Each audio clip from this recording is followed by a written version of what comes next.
very warm welcome to the BA Podcast, the show where we talk about the issues that are important to the UK cycling industry. My name is Alex Seaman, and in this episode, I'm speaking with Duncan Coulter, Rapha's Sustainability Manager. Rapha recently re-released their classic collection, this time with a greater emphasis on ethical and sustainable materials. This seemed like a great opportunity to catch up with Duncan and to find out what they're doing at Rapha to reduce their impact and become a more sustainable company. And we're able to just walk in and everybody goes, oh, here's the 10-point plan. It scares you a bit and you've got that little bit of imposter syndrome about you. You're listening to the BA Podcast. That would be the dream baked in. Duncan, welcome to the BA Podcast. I'm going to start off by asking you to just tell us how you became Rapha's Sustainability Manager. Yeah, most definitely. I've worked for the company for nearly 7.5 years now, actually. And I actually came in working in the clubhouse. Before that, even, I would take holiday to come work at Rapha, working as a ride guide. So I would take people out for rides into the Kent and Surrey countryside and so on. And it's kind of just the entry point that I had was just all about the sport. Mm-hmm. And I was definitely sort of that original cast of members that wanted to work for the company no matter what. But yeah, I guess to explain how I got to sustainability, it would have to go before that as well, which is that I worked in, or I studied contemporary Chinese studies at university, where I lived in China studying the politics, geography, history, and sort of environmental aspects of China specifically. And every opportunity I had, I was studying sort of environmental engagement within the Chinese population. So everything from organic food to the concept of ecological citizenship and global citizenship. So for you, that sustainability aspect has always, it sounds like that has been a passion that's underpinned sort of the other aspects of what you've been doing, either in terms of your academic aspirations and your studies, and then later on, maybe the first few steps of work. Sustainability was underpinning that rather than being at the forefront. Yeah, most definitely. I think it took me a few years working at Rapha before I kind of remembered that or realized that I could bring my values to work, and it was something that I looked at outside of work in terms of my environmental sort of considerations and the history I had with sort of studying that, academically speaking. And it was only once I'd been working within the supply chain team for around 3 years that I actually started to realize that I could bring these two worlds together. Yeah.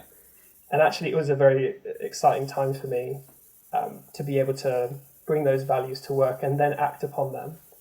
And fortuitously had wound up in the supply chain team, which happens to be the sort of epicenter of all sustainability activity within most businesses. Duncan, this whole discussion that we're having now came about because you've recently re-released your classic collection, but this time with a much greater emphasis on the ethical and sustainable choices of materials. As Rapha's first sort of sustainable product launch, why did you choose the classic collection and why was that so important to you? So I guess 3 things on that. One is that actually it wasn't the first time that we've used recycled materials in a style. I think it's just been the first time that we've framed it in the way that we have. So actually, I think 2 weeks before we did the all-day leggings, so the pants without a chamois padding that could be worn all day. They're made with fully recycled materials, but it just kind of wasn't the hero launch of sort of recycled materials at Rapha.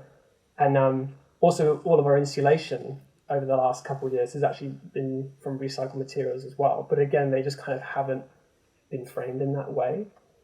But the 2 things beyond that are about the how high volume that material is within our collection. And the third thing is to do with symbolism. So if I focus on that second one first, is that when we talk about the classic jersey, in my mind, I kind of see it just as a bill of materials.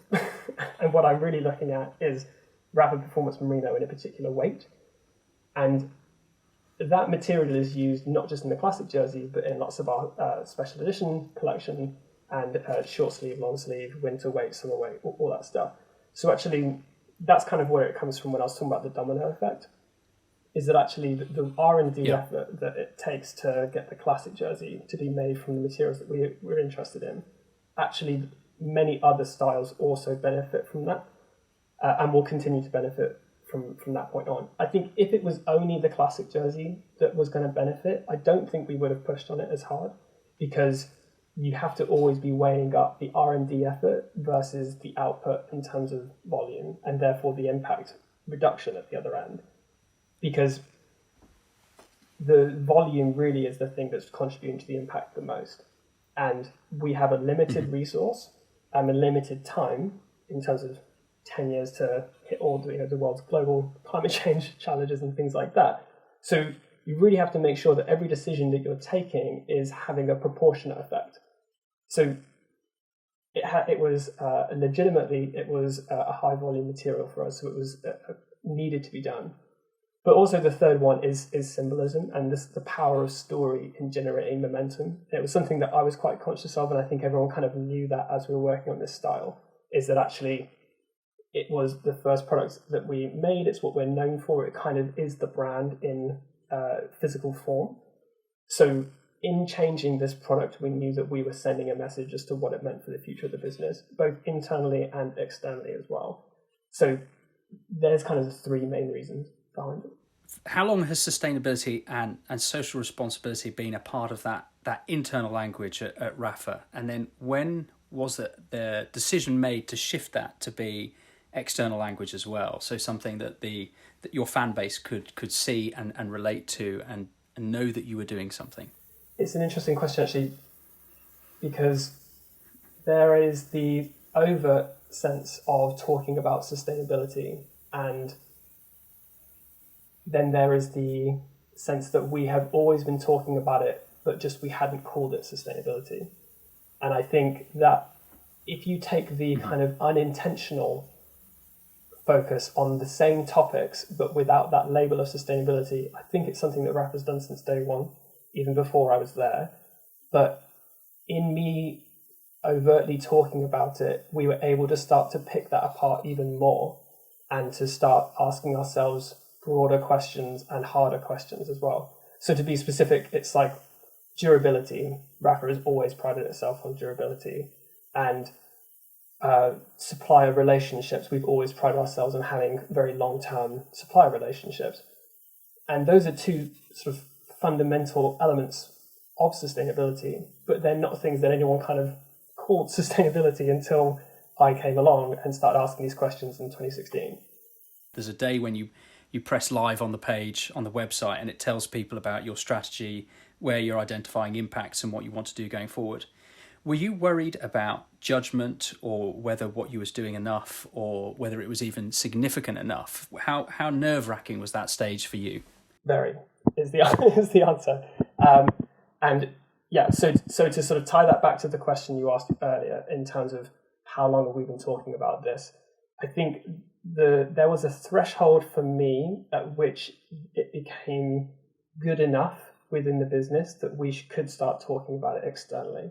And I think the mistake that I've seen people make is that they're waiting to go deep enough on a particular topic before they start talking about it, or to be able to show a particular threshold of progress in terms of percentage of X achieved within a particular sourcing strategy or something. And yet actually the thing that I was more concerned about was how broad is this strategy? How comprehensive is this strategy? Is it covering off every avenue of sustainability that I really want it to? Because I would rather that I set the business up with a broad enough strategy that isn't going particularly deep in one area, even though we are, than to start off going really deep in only one avenue. Because a lot of people, when I hear people discussing sustainability, what they're really talking about is environmental impact within the supply chain. And I didn't want to get into this area where we were narrowing what sustainability meant to the business. If anything, in publishing the impact commitments and updating our page, I think we've effectively broadened the definition of sustainability or impact and sustainability within the business. So for me, the reception was more to do with, do people think this is going to be comprehensive enough?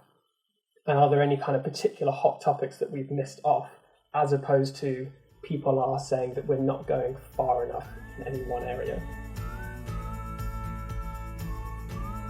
Yeah, we've spoken a little bit before, and there was a key phrase that you mentioned about that we need to get away from a belief that maybe sustainability is binary. You are either sustainable and therefore good, or you're unsustainable and maybe you need to perceive yourself as being bad, or that you will be perceived as being bad. And I think that there is a feeling out there that if people don't get this right, it's going to be worse for them. If they're perceived as not doing enough, then that's not going to be a good thing either. Can you just talk about that idea about getting away from a feeling of binary, we are sustainable, we aren't sustainable, and that this is a journey? Is that something you could maybe expand upon?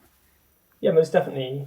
And I think it's something that I wish I'd come across sooner, put it that way, because it's become really, there's quite a big unlock for me as an individual within a company, and when I speak to other companies as well, actually, to be able to start talking not just about sustainability, but about impact, and how sustainability is this binary term, you either are or you aren't. And I think when we spoke before, I was talking about the gap between those two things is very intimidating. And it seems like there is this large chasm to be crossed. And until you have all of your abilities lined up, the idea is that you fully execute it, and lo and behold, you end up on the other side. And that is not the case. No. And actually, if you start thinking about it in terms of impact instead, then you can have positive impacts, but you also have negative impacts as a business. And you have all these increments in between. You can be lower impact, higher impact, or whatever. And it's actually something I think the cycling industry really would benefit from, is understanding this concept of impact over sustainability, because the cycling industry is the poster child of sustainability in terms of mobility and so on. But it doesn't take into account the intricacies and the nuances of the sort of multifaceted nature of impact, in that the cycling industry's existence, it can be massively impactful in a positive way on society at large. But in producing the volumes we need to, we inevitably have negative impacts as well. And I think being able to hold those two ideas that are opposing, but being able to hold them in your hands at the same time, and being sort of comfortable with the ambiguity there and the conflict that's sort of inherent within that, it's kind of essential to be able to make any progress. And it's a really difficult first step. I remember about probably just over a year ago, I received a survey from Rapha asking me about what my values were as a consumer, where did I see them fitting in with Rapha, and what did I think what did I feel as a consumer that Rapha should be focusing on? And it talked about social issues as well as sustainability issues, and really underlined corporate social responsibility as being a multifaceted approach. Was that, and bearing in mind this was just over a year ago, was that being used as a way of determining Rapha's strategy going forward, or was it a method of checking that what you were doing rang true with your fan base? So the answer is a bit of both. We had already been doing a lot of work to make progress on the things that we determine to be important to our business. But that's to say that you still have to check in with all of your stakeholders to make sure that your expectations are aligned. Because that's sort of fundamental to these elements of trust, is having the same expectations and delivering on those expectations. So that was something that we wanted to do. So officially that was called the materiality assessment. And it's become quite a common thing for people to do sort of within the sustainability world, just to make sure that as the world changes, is your business keeping up with it? And are you keeping up with all of these sort of cultural movements and these increasingly complex environmental challenges? And it's really using your stakeholders as like an information network and a feedback loop, so that you are able to listen and learn and respond. What it ended up doing was confirming what we wanted to do anyway, but I guess that's because we have spent the time to become subject matter experts in our own business, and we were fortunate that everybody else agreed with us. Yeah. If we had come across something that was drastically different, it would have totally opened our eyes and sort of broadened the conversation, which is the intention, which is why we plan to do another one in approximately a year's time to see if the conversation needs to broaden or deepen in any way. Well, that's a really interesting point, because my next question was going to be, how do you prioritise at Rapha? What process did you use to decide what was important today, both in the long term, what you needed to be working on in slow time, if you like, and what was achievable immediately, so that you could demonstrate that you were already tackling this? It's quite a classic thing, really, in terms of risk to the business. You could think of it in such sort of cold-hearted ways. And what is it that needs to be done immediately for us to avert some reputational, financial risks? And it's kind of a really boring way of thinking about it, really. But the thing that materiality assessment helps us with is you get this universe of issues that kind of it's increasingly complex, and knowing where to start really is the most powerful thing. And that's really what the materiality assessment gave us, was this cross-reference of the things that are important to our stakeholder groups and the things that are important to Rapha as a business. And we were able to correlate those two things and say, actually, these things up here, such as climate change and social and labour practices in our supply chain, are incredibly important to not just Rapha, but society at large, and also our stakeholder groups really care about them and really want to hear about them. So we were already doing the work in the background, but what it told us was that we needed to be transparent about that in the short term as well. So you kind of have these two different timelines. You have the timeline that the work is being done on, and then the timeline that everybody wants to hear about that work on. And that's kind of one of the outcomes of the materiality assessment. The other, I mean, it's tricky because you could look at every single different strategy that I have and you could say, why are you working on that one and not that one? And a lot of it comes down to how much work needs to be done to get us into a position where we feel confident. And where are we able to use the existing business functions and expand a little bit and just absorb that thinking into how we do business on a day-to-day? Will that cover off the challenge? Versus where do we need to have entirely new ways of thinking to avoid an issue or generate new ways of thinking about value, or new ways of thinking about relationships, either with our customers or supply chain partners or whatever. So that kind of always comes into the equation as well, is that how different is this going to be from what we are already doing now? That's quite a sort of all over there answer, to be honest. One of the things that I have really enjoyed, not just with the product release, but then going back and having a deep dive into the Rapha website, is there are links to standards. So the Responsible Wool Standard, for example, is one that's just sort of is fresh in my mind. A, because I looked at it and I was able to follow it and learn something new about merino wool that I hadn't known before. But that is a common theme I've seen. You've got links to externally certified standards. How important have they been for you, and how have you used them? Have they been a tool to help guide your actions and to help you, I suppose, save time trying to understand what's good in every single field? And how much of it is there so that somebody who comes to buy a garment from Rapha can do so knowing that you have your actions are transparent and what you say you are doing can be certified externally? It's a great question, and I think it's one that honestly isn't asked often enough. So I've made a very conscious effort from the beginning of building Rapha's sustainability strategy from scratch to always align with any existing industry body or any existing industry standards as much as possible. And I think there's a real benefit to not just Rapha, but to the whole cycling industry of coming to this pretty late, to be honest, because a lot of the hard work has already been done. So the Sustainable Apparel Coalition that Rapha has been a member of since 2019 turned 10 this year. that is 10 years worth of work where everyone has been trying to iron out all these really complex, difficult issues. And we're able to just walk in and everybody goes, oh, here's the 10-point plan. And, while it's not just as easy as that, there are entire industry bodies that have been created to provide traceability and transparency on materials. Why wouldn't you align with that? What makes us think that we have the audacity to just walk in and say, we know you've been handling this, but we're going to do this entirely on our own? It would be outrageous.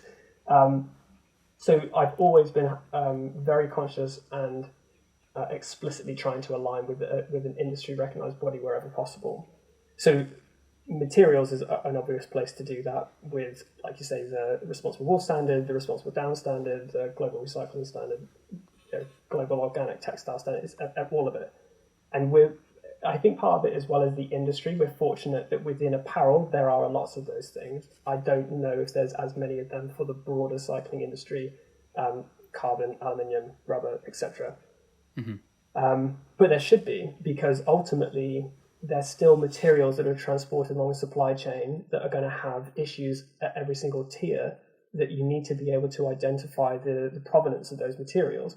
And there are kind of generic methodologies that can confirm the material is what it says it is, basically.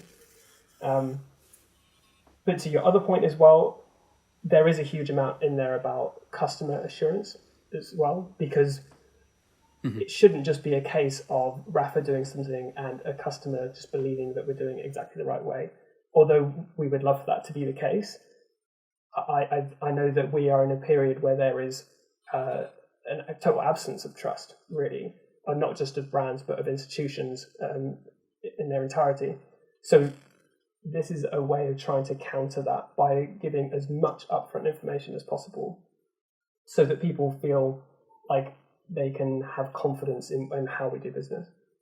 If it has, for argument's sake, taken you 4 years to get to this point where you are today, 4 years of the work, but being able to go back to these organisations, if those organisations didn't exist and you had to figure out all of this for yourself, where would you be at the moment? I mean, how much of an impact would that, how much time have these standards existing saved you? How much work has it saved you moving it toward less impact as quickly as possible?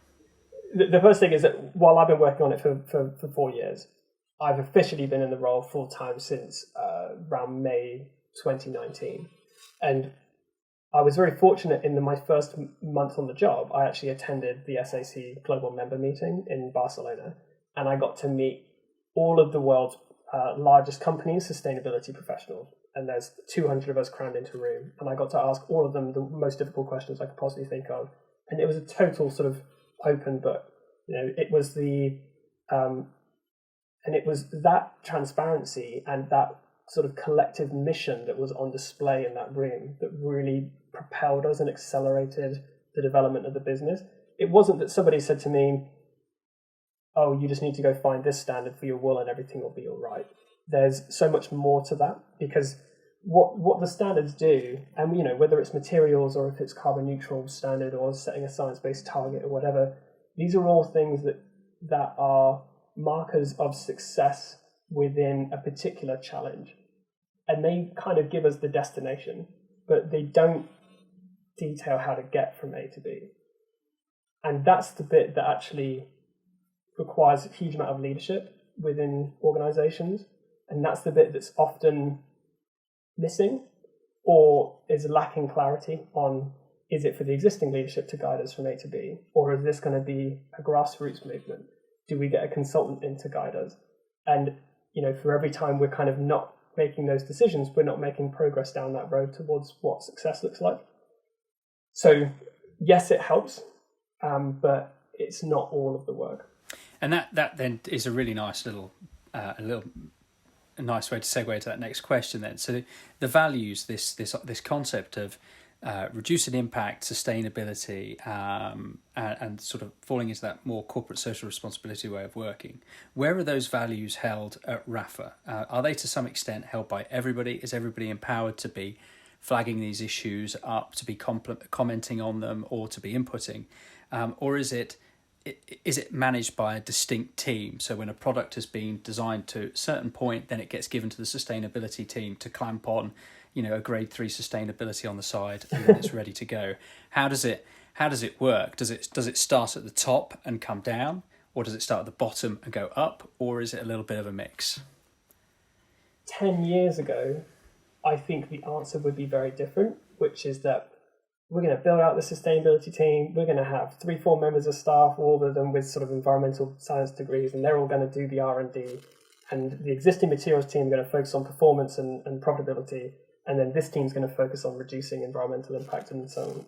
And then everyone kind of realized over the last 10 years that doesn't work because you're kind of pulling in completely opposite directions. So I'm very fortunate that I am the only person that works on sustainability at Rapha, but we are still getting a huge amount done because I am surrounded by my peers and my colleagues who are equally motivated to be working on this challenge. And that is integral to the success of everything I've been doing, to be honest, because I can, similar to before, kind of point us in a particular direction, and I can motivate the business to want to go down that direction, but I can't ride the climb for everyone. I can only kind of dictate ideally what the pace should be, and I can dictate what the direction is, but I can't actually do the work. So at the moment, it's baked into the. So I'm just laughing because somebody said I use the word baked in loads the other day, and I said I don't, and here I am using the word baked in.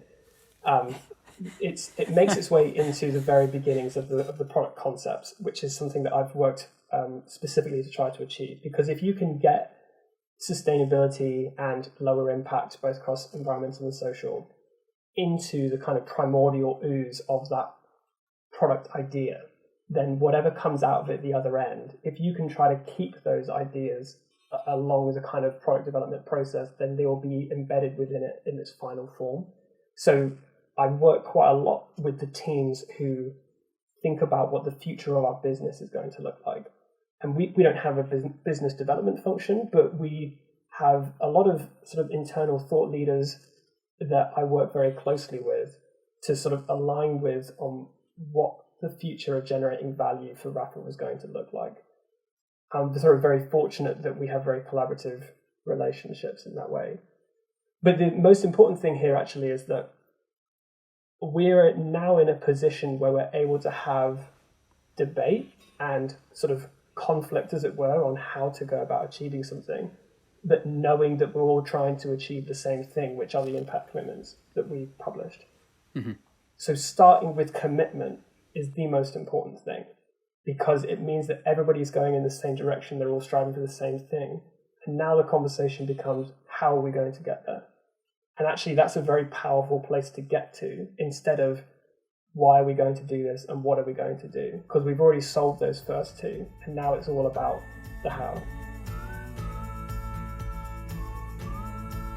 We've already talked about the consumer in the fact that you do survey them as a stakeholder to make sure that everybody's values are aligned, and to, if necessary, to give the ship a little nudge one way or another, but just to really check that you're on the right course. How integral is the consumer into Rapha's strategy for reducing impact? Ultimately, we're all consumer-facing businesses. So, the foundational elements of being sustainable as an organization is that you have a financial stability, financial sustainability. So you have to be profitable. And to be profitable, you have to be providing a service that people desire. So there has to be this continuous feedback loop with the customer to make sure that you are on track. But there are particular issues that are so specific to your organization, or that require such technical understanding to be able to determine what success looks like, that you can't always rely on the consumer to tell you what to do at every point along the way. And it's something that I see quite frequently that can be quite frustrating, is this kind of waiting for the customer to tell us what to do. The customer will tell us what packaging they want. The customer will tell us what materials they want their product to be made from. The customer will tell us what country they want their product to be made in. And yet the customer, whilst they will sort of vote with their wallet, as it were, and they will sort of use their spending as a way of dictating the kind of future they want to see. That's not to say that they know what's best for how to run a business. And ultimately, it's going to be the companies that are the subject matter experts in what they do, where they do it, and how they do it, that are going to be best at determining how they're going to improve. So there needs to be leadership, essentially, on the part of the brands to be able to say, this is what direction we're going in, and this is why. And I think it takes a huge amount of confidence to not be backed up by consumer research before you kind of make a move. But that's what leadership looks like sometimes, is being the first mover. And I think people will respond to the values being on show and not being so reactive, but also to be guided by some kind of sense of moral compass. Is there a point when Rapha stops being responsible for the products it makes? Is it when it, for example, sells a garment to a consumer? And if it does stop being responsible for a product, is there any mechanism to take that responsibility back? The dream answer to this is that it never stops. Once you've created something, you as the producer have a responsibility to that item indefinitely. And that's kind of the concept of extended producer responsibility in a nutshell, and what we're seeing with packaging in the short term. And I think it's already been a thing in like the car tire industry and stuff for a while. But if you're looking at fully circular business models and the circular economy, there's this whole concept about selling the performance of a product and not just exchanging for value and then kind of gifting it over to the customer, as it were, and just letting them sort of deal with it. Whereas if instead you thought about how are we going to get this customer to enjoy this product indefinitely, and how are we going to continue to deliver that service indefinitely, even if it means taking that product back from them and giving them a new one. There's a whole bunch of sort of financial models behind that, etc. But when it comes to Rapha, we currently offer the free repair service, which we've done since day one. And I think that's our way of trying to sort of step into the customer sphere and our way of trying to ensure that how we've made something and how it is to be enjoyed is continued beyond the point of purchase. We don't have all the solutions for it yet, but there is this concept of trying to ensure that your products, no matter where they are, no matter whose hands they're in, are being treated to the best they could possibly be treated, and also finding the best avenues to have the lowest impact at that end of life. So at the Bicycle Association, one of the things that we're keen to do is to be able to provide a collective value to our members. And I was really struck by, in your impact commitments, in the targets and actions, you talk about by 2025, we will transition all of our clubhouses and offices to 100% renewable energy. And that really struck me. The reason it struck me is I've seen lots of large businesses who showcase their headquarters in a super environmentally friendly building with a living turf roof and solar panels and composting toilets and all of that sort of business. And you think that's wonderful. But if I'm a small company, an independent company, or if I'm in a premises that I don't necessarily own, that's not available to me. And what you've done is you've cut all of that infrastructure out, presumably saying that it can be done more efficiently centrally. And you've just said we will go to a renewable energy provider. How easy has that been to make that switch, because you've given yourself time to do it? How easy has that been, or how difficult is it when you've got more than, for example, 20 clubhouses across the world? That really struck me, and I thought to myself, this is something that other people may believe is a really good first step before they invest in anything else, making a switch to renewable energy. So I just wanted to talk about that. Yeah, I mean, to talk about it from the outset, I think it's worth looking at the materiality of the issue, because when we're looking at greenhouse gas emissions, they end up getting split into three different scopes. Scope 1 and 2 are kind of bundled together, and they're looking at your company's own operations, so your offices and your clubhouses, so our stores, and the activities of your staff. And then scope 3 is basically everything else, which is kind of insane. but it's your entire supply chain and also your customers and the impact that they have whilst using your products. So the Scope 3 emissions of a business, particularly an apparel business, can be anywhere from like 85% and up, tends to be within Scope 3, which tells you that really you're only going to have 15% and up is going to be within Scope 1, so your offices and your stores and so on. Mm-hmm. So we already know that focusing on the stores isn't really the biggest issue, which is why actually most of the other commitments are focused on that Scope 3, talking about materials and supply chain and everything like that. So that's kind of one part of it, is you have to acknowledge that it's not the biggest contributor to your impact. But what's important about it is an area that you have absolute control over. So in comparison to Scope 3, where you don't have the absolute control, and if you are a smaller organization, you're going to have less leverage, which means it's going to take either greater collaboration or just a greater period of time, or just suppliers who really understand and match your values. You need, a lot needs to happen for those stars to align, for the change to take place at Scope 3. Whereas within Scope 1, or just to sort of use the terminology we started with, within your own offices and within your own stores, you are the one who gets to dictate these things, and therefore you can make that shift. I also appreciate, and this is to sort of answer your question, the complexity of it, this is something we come up against as well, because we have 20 stores globally, and we also have head offices in the UK, the US, and we've got some smaller offices elsewhere in the world. Not every single one of those is set up in the same way, and we cannot dictate the energy provider of every single one of those from the outset. So some of them, it depends on the state that they're in, if it's in the US, and the kind of different regulations that are there as to whether you have control, and you're actually kind of just relying on that state to make energy like policy decisions like at a state level before we can benefit. And then there are other areas where actually it's up to us, and it's just when the lease ends in 2 or 3 years, then we'll just switch it out to 100% renewable. So there are some and some where it's quite, some are easy, some are hard.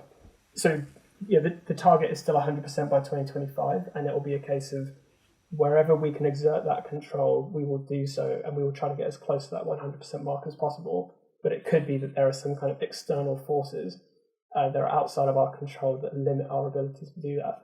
But if we did ever fall short of it, I think I would always try to find a way of making up that difference through purchasing offsets or some other means. So these are maybe some more of the guidance questions, if you like. I thought about these questions, and I thought if I was listening to this and I was making these first few steps, maybe I'm a newer company or a smaller business. So if Rapha was starting today and you were part of that business, what could another business use from the work that you've done to get an idea of where they may want to start? If you were starting again, how would you maybe go about doing it? But firstly, okay, I sit down at my desk, day one, new to the game. Well, it's the same way in which I benefited from all the work that came before me in terms of looking at the VFs and the Nike and the Adidas and the Patagonias and the Arc'teryxes of the world, and that list could go on and on. You start to see the similarities, and you start to see the kind of underlying frameworks that determine where the challenges are and what success looks like. So anyone who's looking at Rapha, I 100% recommend that they look at what the areas are that they're addressing and what our goals are as a business. And I think it's fair to say that none of those areas are specific to Rapha as a business. It's not like we have some kind of unique business model or some unique product category that we're focusing in on that means that it is somehow only applicable to us. So it wouldn't be the end of the world for me if every other company were to try to achieve these same things in terms of setting a science-based target by the end of next year in line with 1.5 degrees warming.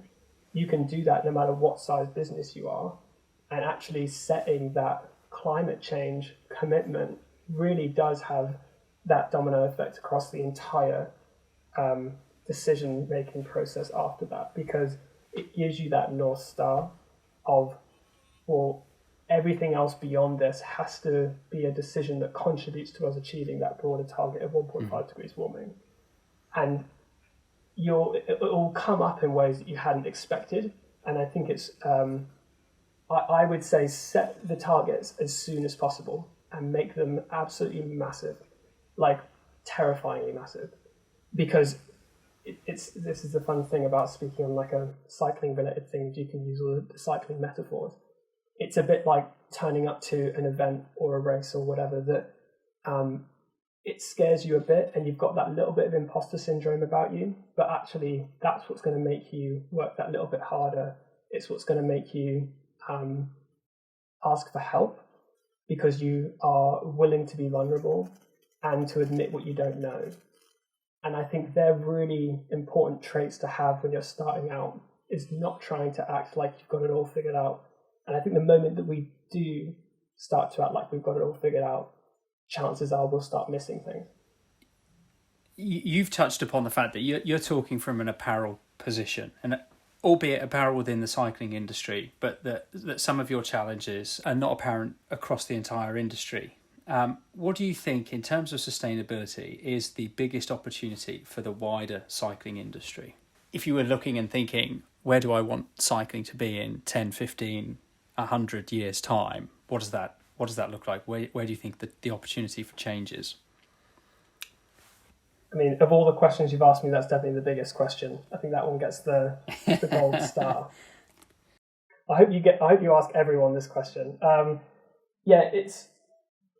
There is no silver bullet, but that time frame that you gave there, I think, is quite apt, because we've spoken before about how climate change sometimes steals the show when it comes to all of the this universe of issues that exist in the world, and how sustainability needs to address all of them. But the thing about climate change is that it is highly quantifiable and is time bound.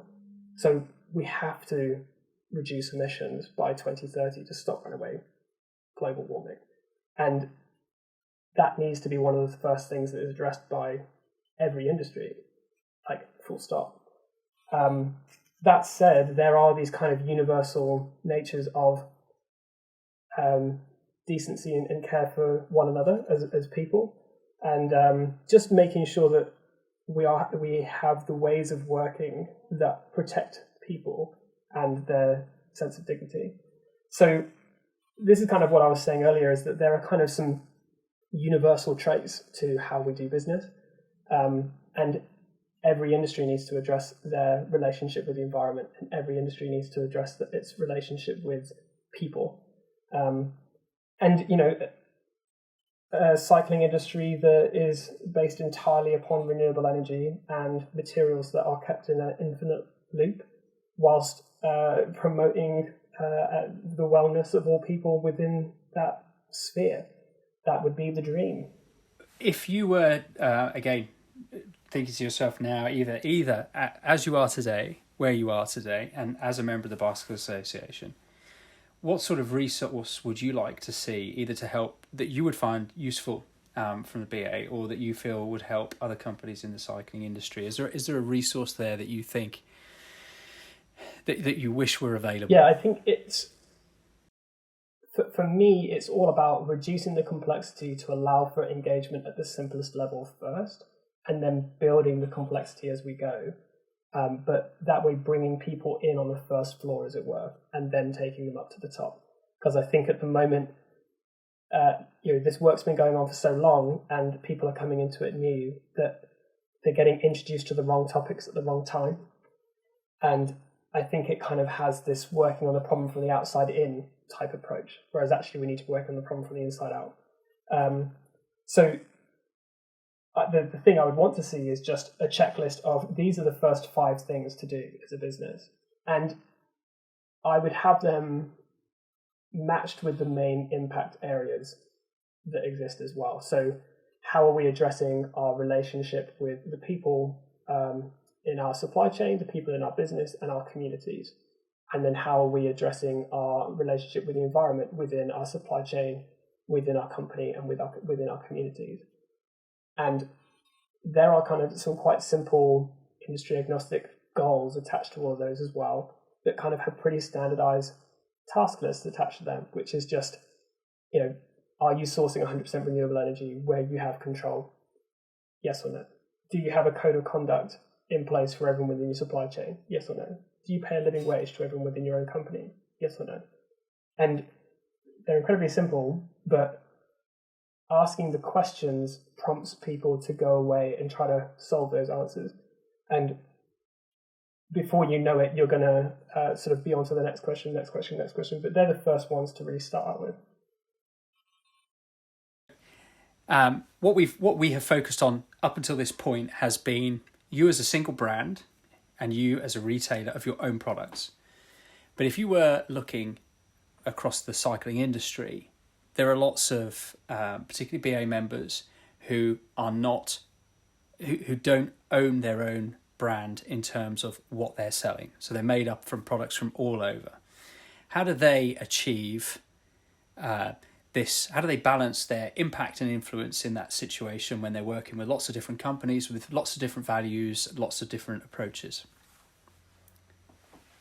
Yeah, so this actually takes me right back to like the very beginning of when I was creating the sustainability strategy for Rapha, in sort of looking to other companies to try to determine what the areas are and what the definitions of success are.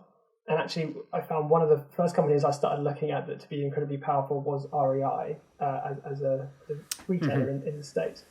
And part of that is because they have very clear policies of what, I think they just call them their product impact attributes or something like that.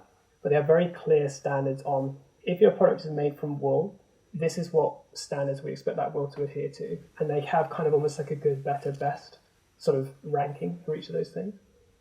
And it was good because it wasn't from the outset that they said, all of your wool needs to be this or we will not sell it. Mm-hmm. It was, you have a 2-year window to transition if you want to do business with us.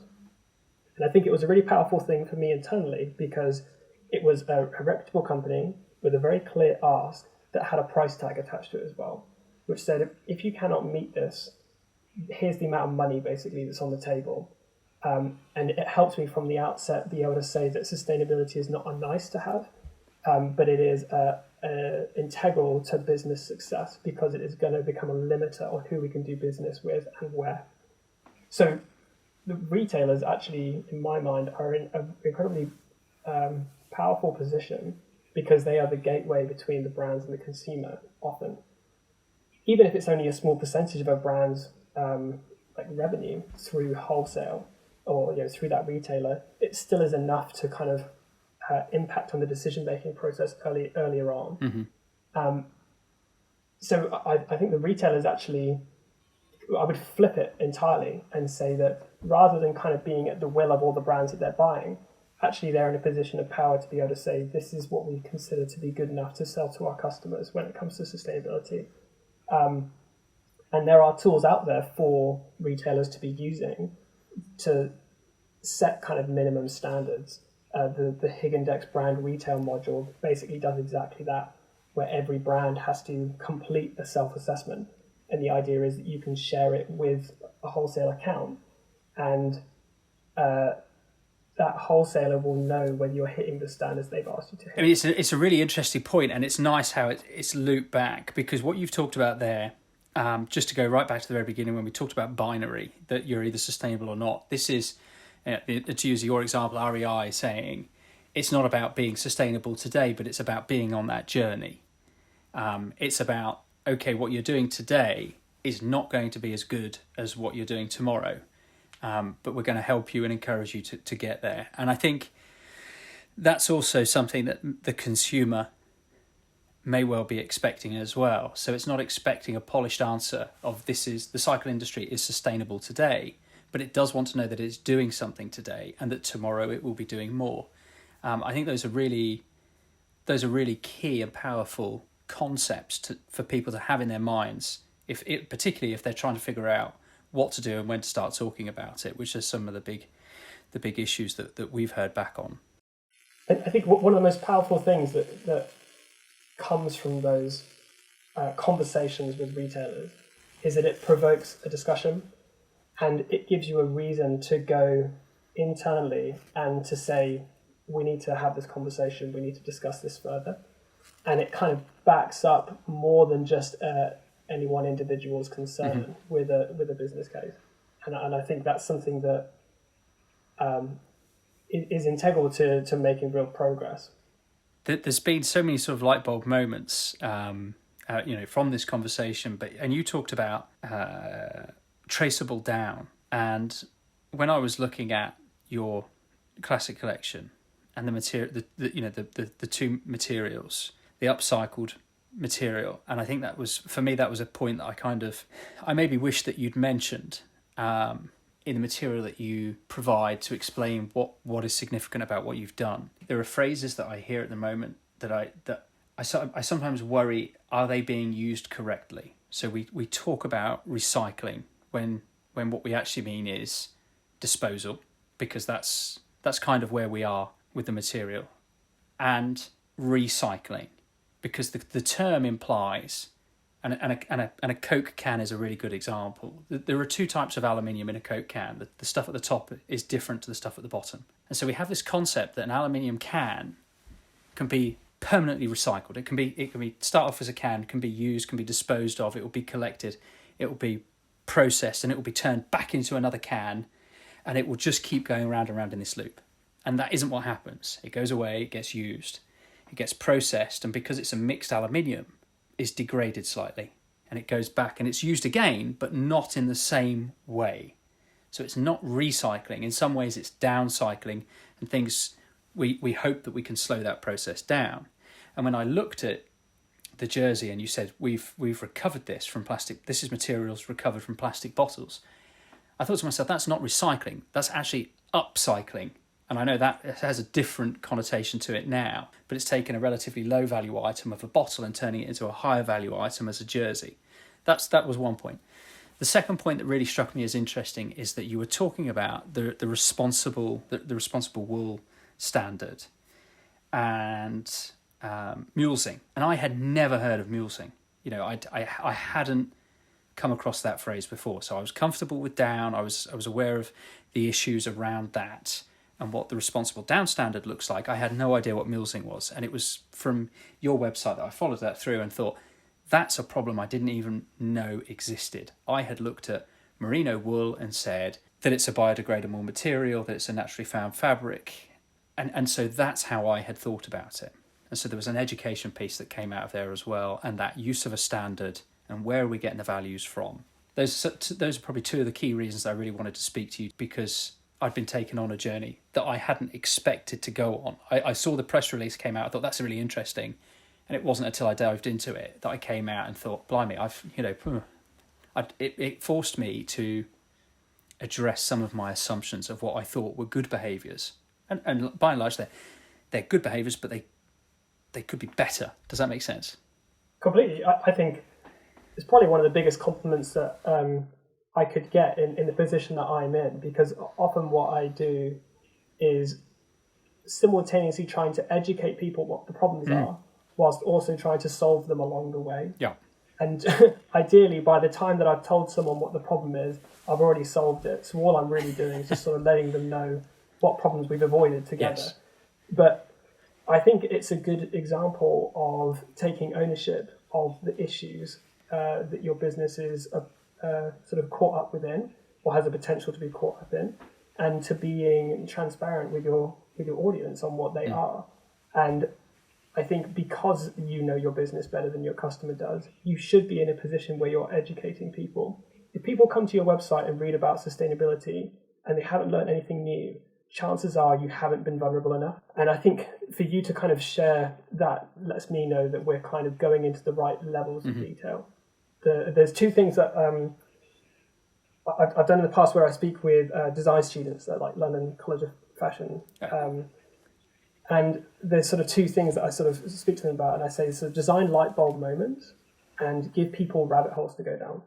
So you want to inspire people, but then you also want to give them enough information that they can then go on that journey themselves. And I think that's something I'm always sort of aspiring to do, is that I don't just want to inspire you with empty actions off the back of it. I want you to be inspired and then to go forward with that and then make change. Because it could be that, you're inspired by Rapha, but it doesn't mean you have to respond to that inspiration within the four walls of Rapha. You might go elsewhere with that. And ultimately that's part of that positive impact that I'm talking about all the time as a business, is like, what is our role within society? And in these kind of early phases, maybe just being a bit of an educator is part of that. I mean, that's a really interesting point, and it actually loops into, I've just recently read The Good Ancestor. I don't know whether you've heard of the book, and he talks about seven generational planning, and that the actions that you're taking today should almost be predicated on where you want your great-great-grandchildren to be. So what do you want cycling to look like for your great-great-grandchildren? Or what do you want society to look like for them, or even their great-grandchildren? And what actions are you making today that go beyond a year's performance, KPIs, or a longer-term business plan? It looks at, it's much bigger than that. It's a longer term thing. I've been thinking about that a few times now when you've been speaking, that concept of seven generational planning. Yeah, I'm a massive fan of that book, actually. And it kind of had that light bulb moment for me when I'll admit to listening to it on double speed, going through this sort of research phase. And it's incredibly powerful. I think within the book, he talks about an art installation that's, I think, in Times Square, and it's a countdown to midnight on December 31st, 2029, when we're supposed to have achieved our climate change targets. And it's so powerful seeing the clock go the other way. And I think that's kind of a pretty good sort of analogy of what it is I'm trying to talk about here in terms of picking the biggest challenges. What are the challenges that exist out in the world that are going to determine how the world falls apart? And how are we as a business going to contribute to that not happening? How are we currently contributing to the demise, and how can we ensure that doesn't take place? And that way, there's a really big gap between where you are as a business and where you want to be. But connecting those two together, that is the journey that we all need to go on. And we just did a piece with Relair that I think just got published today, this day of this recording, and we handed over the imagery to the Relair people, and they did this incredible job because they sort of produced artwork that maybe I wouldn't have thought to do, or I haven't seen Rapha do before. And the thing that was so powerful about it is that they have what looks to be like a 10 or 12-year-old girl wearing this classic jersey. And it kind of gave me tingles when I saw it, because I thought, wow, that is what the future looks like. And there's something about it that is incredibly sort of delicate and like vulnerable. And if you think about, by the time that girl has maybe graduated from university, we will have passed the year 2030 and we're supposed to have solved all these problems. And she will not be in a position of power to exert any kind of control over what the world looks like until well after all of these issues are supposed to be solved. And it kind of just really gives you a sense of how close to the edge we are, and how much like the control and the power is within our hands and nobody else's. Duncan, thank you so much for joining us at the very first edition of the BA podcast. It's been a pleasure to hear from you and the work that you're doing at Rapha to help the company reduce its impact and become more sustainable. I'm afraid that's all we have time for today. The only thing left to do is ask you to click that subscribe button to make sure that you get the immediate update as soon as the next edition of the BA podcast is available.